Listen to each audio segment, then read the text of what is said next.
Selamat berjumpa kembali. Minggu ini, mata kuliah Anatomi dan Identifikasi Kayu memasuki materi praktikum baru, yaitu berjudul maserasi kayu. Adapun pengertian dari maserasi kayu. Proses maserasi adalah suatu proses pemisahan sel-sel dari jaringan kayu sehingga mendapatkan secara individunya. Pada prinsipnya, maserasi merupakan pemisahan sel dengan cara melarutkan komponen lignin dan zat pektin pada lamela tengah dari jaringan sel kayu.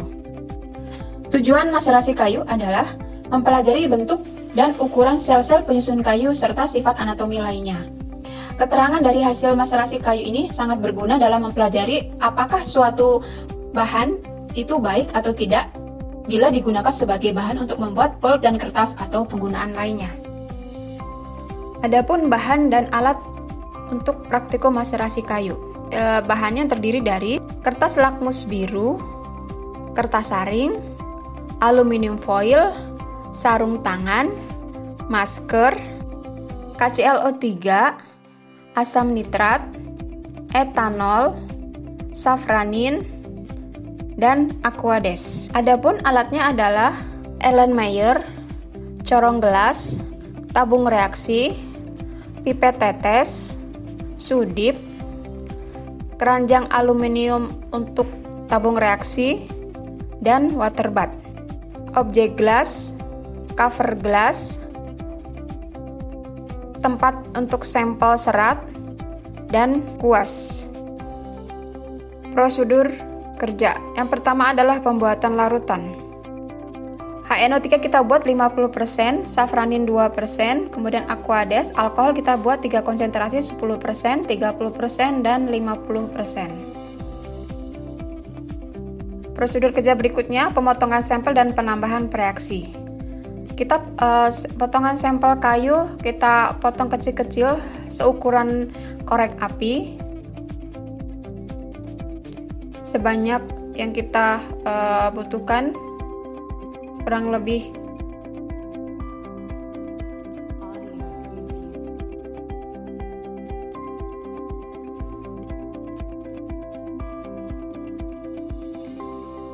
setinggi 1 cm dari tabung reaksi.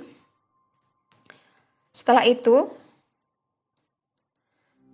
setelah sampelnya sudah kita masukkan, jangan lupa tabung reaksi kan diberi kode. Kemudian dimasukkan seujung sudip KClO3. Dilanjutkan penambahan HNO3 atau asam nitrat 50%.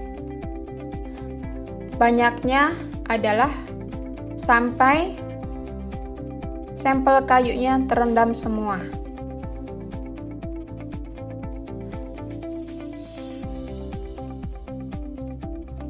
Setelah dituangkan HNO3 atau asam nitrat 50%, kemudian tabung reaksi tersebut kita tutup dengan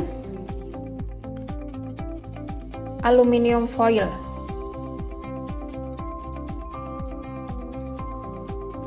Untuk menghindari penguapan ketika dipanaskan, karena asam nitrat ini merupakan asam kuat.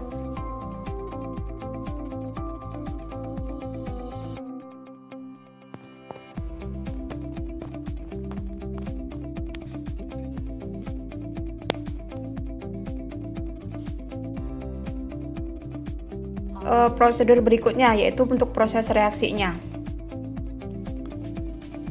Tabung reaksi tadi kita taruh dalam keranjang, kemudian dimasukkan ke dalam water bath suhu 90 derajat Celcius. Kemudian kita tunggu, ya, kita lihat itu. Ini kondisi awal yang tadi larutan di benih kemudian mulai menguning, tapi di sini masih terlihat kayunya. Kemudian sambil menunggu proses reaksinya berjalan, kita siapkan kertas saringnya untuk menyaring nanti serat yang sudah terlepas. Kemudian kita siapkan Erlenmeyer dan corong. Kertas saring kita lipat. Kita basahi permukaannya dengan aquades agar kertas saringnya menempel pada corong gelasnya. Kita cek. Di sini dilihat bahwa sudah berwarna menjadi putih, kemudian kita kocok. Ini membutuhkan waktu 5-10 menit tergantung dari jenis kayunya. Setelah kita kocok, kemudian kita tuangkan ke atas kertas saring. Setelah itu kita cuci dengan Aquades. Tujuannya adalah bebas asam, karena yang kita pakai adalah asam. Kita cuci berulang-ulang dengan Aquades.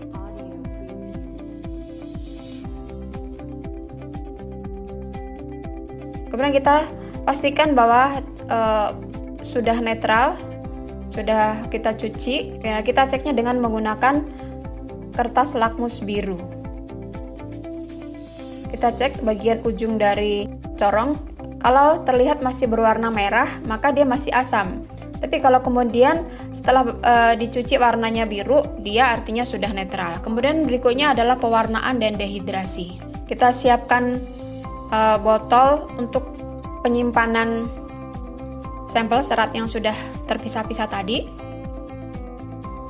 Kita kasih kode. Kemudian serat yang sudah dipisahkan tadi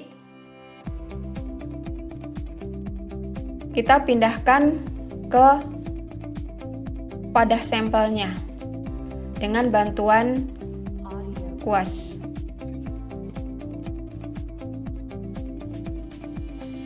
Setelah itu kita teteskan safranin 2%, kurang lebih 3 tetes.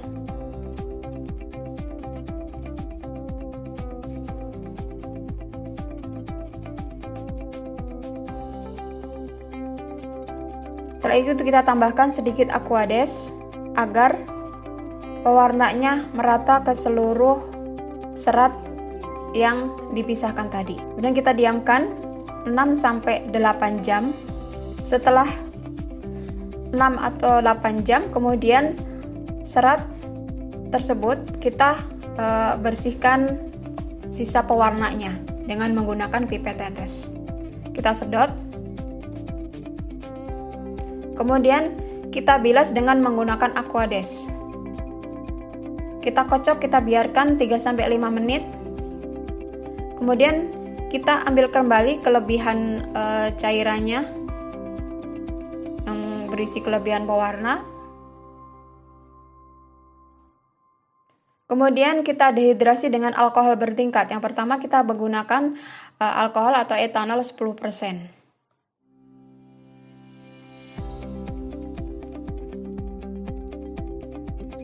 Sama, kita biarkan 3-5 menit, kemudian kita sedot kembali kelebihan warnanya.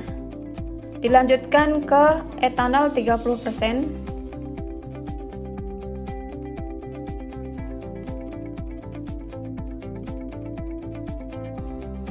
Dan dibersihkan kembali, disedot kembali.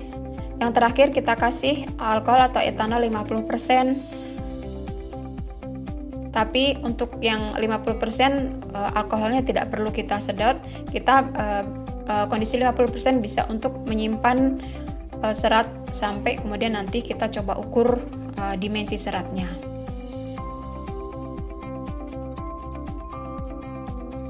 Setelah selesai, kemudian kita bawa ke ruang mikroskop. Kita lakukan pengecekan hasil maserasi dengan mikroskop. Ini merupakan mikroskop yang tersambung dengan kamera eyepiece yang bisa kita koneksikan dengan laptop atau komputer atau PC. Pertama-tama kita ambil seratnya bisa dengan menggunakan pipet. Kita teteskan ke permukaan objek gelas, kemudian kita tutup dengan cover gelas. Kita letakkan di meja pentas. Kita fokuskan. Nanti akan terlihat muncul serat di layar komputer. Kalau seratnya sudah terlihat apabila utuh, yaitu kedua ujungnya runcing, berarti maserasi sudah berhasil kita lakukan. Tinggal berikutnya nanti adalah proses pengukuran. Nah, demikian untuk minggu ini tahapan proses maserasi kayu. Mudah-mudahan jelas. Sampai bertemu kembali. Terima kasih.